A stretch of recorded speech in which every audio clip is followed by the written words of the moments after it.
បរមអង្គរហន្តសម្ពុទ្ធព្រះធម៌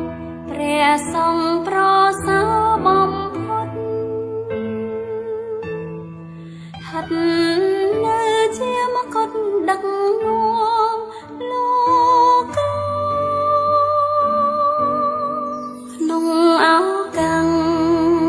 ដ៏មហាបវរសូមអបអរបុណ្យនាងខែបូជាថ្ងៃពេញ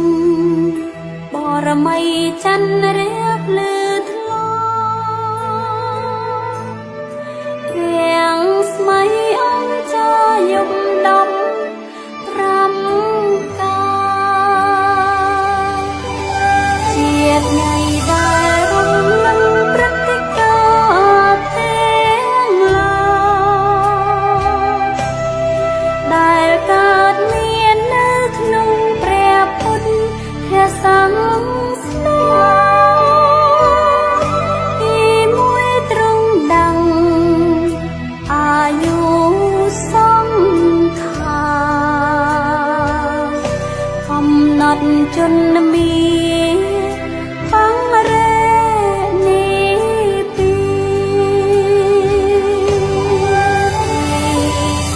ប្រចាំចិត្តរឹងសន្និបាតប្រ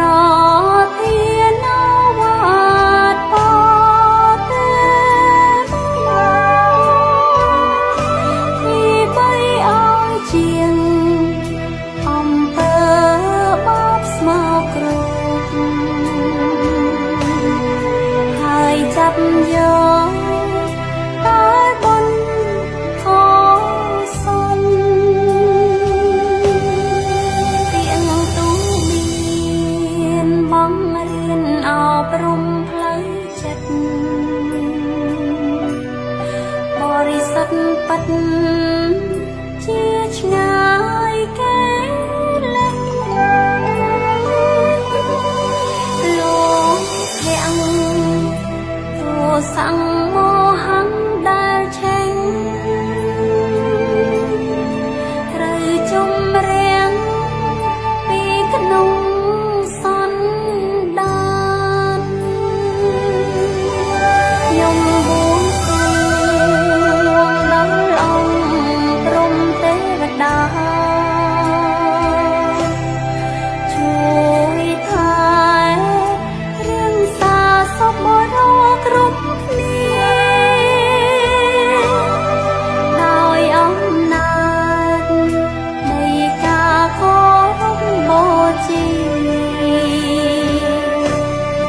សូមជ្រះថ្លាអនុ